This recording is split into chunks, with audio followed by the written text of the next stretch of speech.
el doctor Francisco Gil Villegas,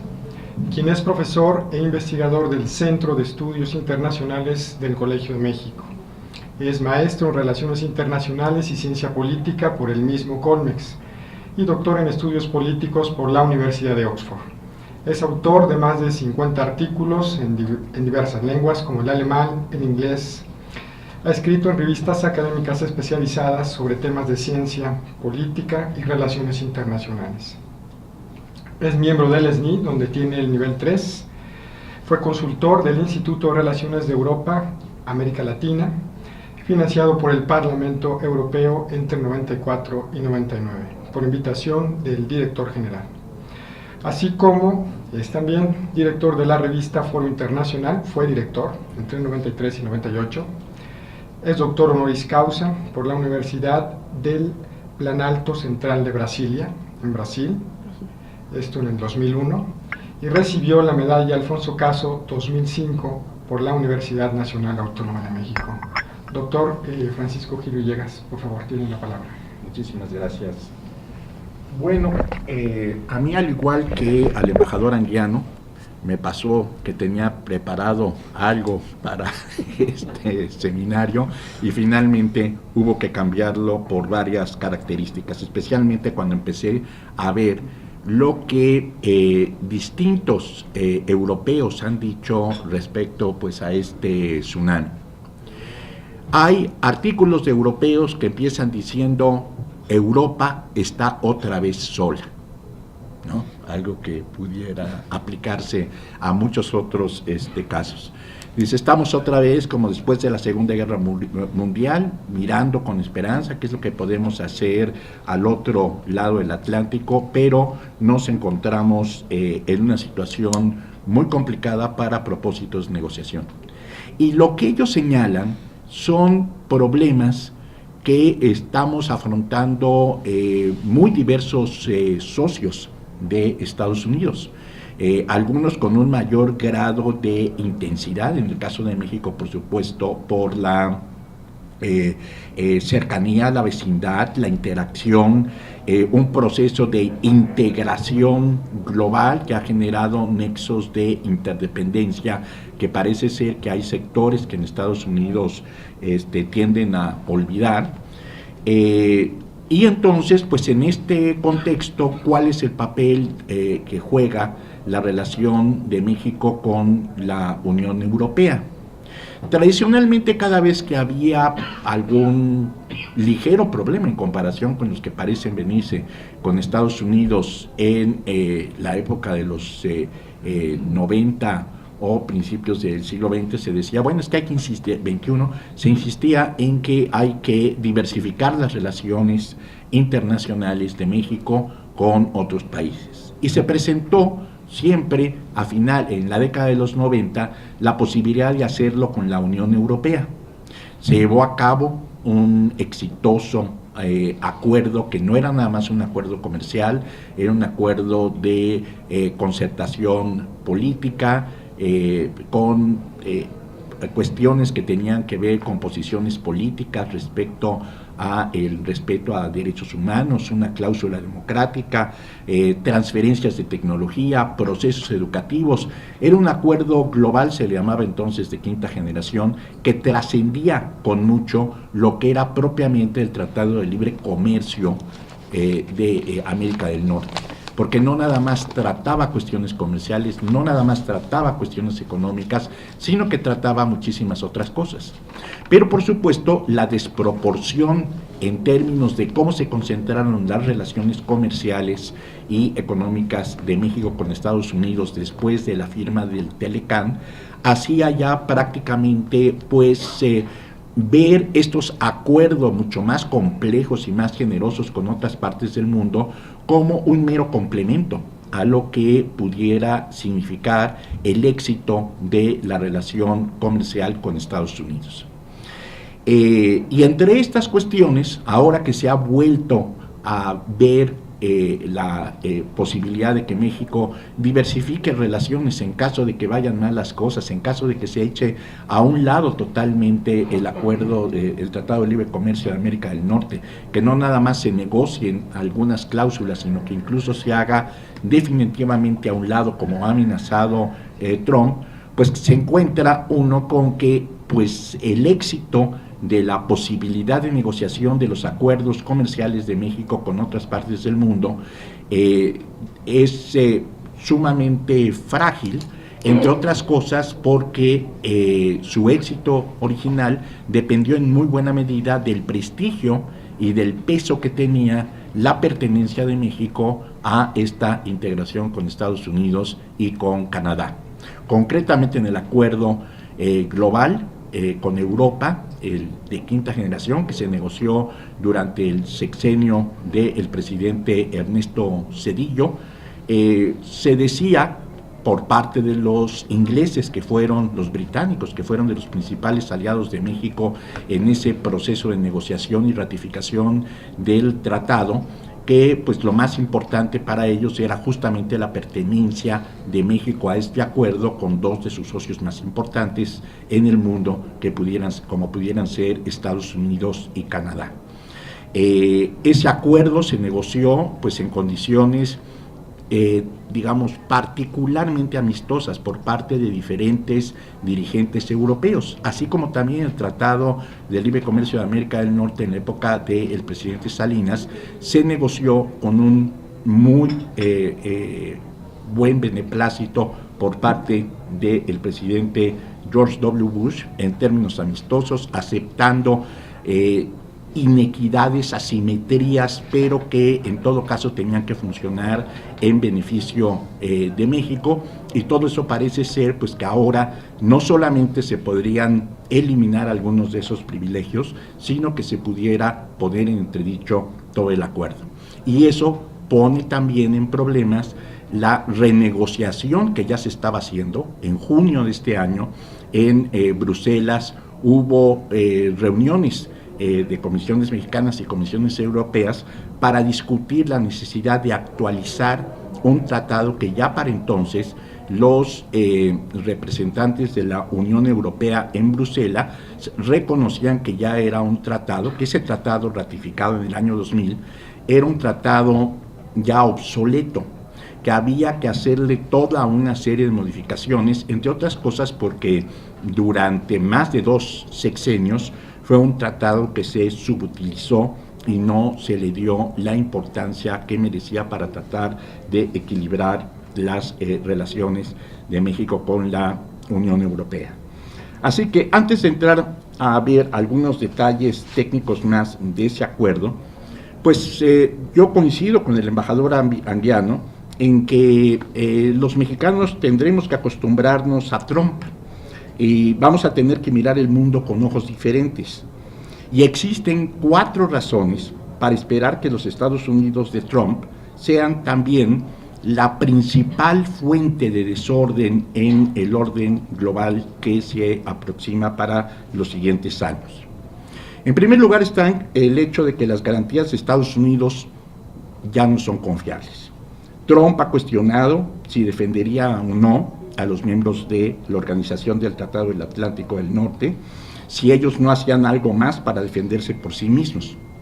Ha dicho que un socio tan importante para Estados Unidos desde 1937, esto se remonta antes de la Segunda Guerra Mundial, como es Arabia Saudita, dice que Arabia Saudita debe pagar por su propia seguridad. Ha alentado a Japón y a Corea del Sur a conseguir armas nucleares. En Europa, Medio Oriente, Asia, Trump ha dejado en claro que Estados Unidos ya no va a desempeñar el papel de policía, sino que por el contrario, en el mejor de los casos, va a ser una compañía de seguridad privada lista para ser contratada por quien lo necesite y al mejor postor. En segundo lugar, las instituciones globales van a estar constantemente bajo ataque. Trump rechaza la visión, toda esta cuestión de el orden neoliberal, globalizador, es cuestionado por él, y rechaza la visión de que el orden mundial liberal que Estados Unidos constituyó después de la Segunda Guerra Mundial y fortaleció en los años de la Guerra Fría hasta el triunfo de la disolución de la Unión Soviética, ya no considera que esta sea la manera más económica de defender los intereses y lo que él ve como los valores esenciales de Estados Unidos. Al igual que su predecesor republicano, George W. Bush, después del 11 de septiembre del 2001,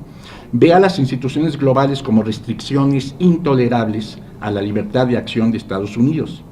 Tiene una agenda revisionista para casi todos estos organismos que van desde la Organización Mundial del Comercio hasta la Organización del Tratado del Atlántico del Norte, las Naciones Unidas y, por supuesto, los acuerdos comerciales con México. El hecho de que quiera poner en práctica el arte de la negociación en todas las relaciones internacionales y se digan sus seguidores que no se preocupen, él es un espléndido negociador, probablemente va a significar una generación de respuestas negativas por parte de sus distintos aliados. En tercer lugar, Trump parece ser que va a cambiar por completo las relaciones de Estados Unidos. El mayor temor que se ha presentado, lo mismo en Europa, que en México o en Arabia Saudita, es que parece que tiende a ser más amable con los enemigos de Estados Unidos que con sus aliados tradicionales. En cuarto lugar, hay que tomar en cuenta esta característica de lo imprevisible que ha sido Donald Trump. O sea, las contradicciones en sus declaraciones a lo largo de su campaña parecía pues que era un pensador dialéctico, que no le asustaban las contradicciones, porque decía como la chimoltrufia, ¿no? Así como digo una cosa, digo la otra. Y eso también genera una gran incertidumbre, y repito, no nada más por parte de sus socios más cercanos. Bueno, ¿cómo se puede resolver este problema? ¿Qué es lo que se debería de hacer para tratar de afrontar estos grandes retos? En primer lugar, se necesitaría intentar, por supuesto, lo que ya se ha dicho, aumentar nuestra influencia en Estados Unidos.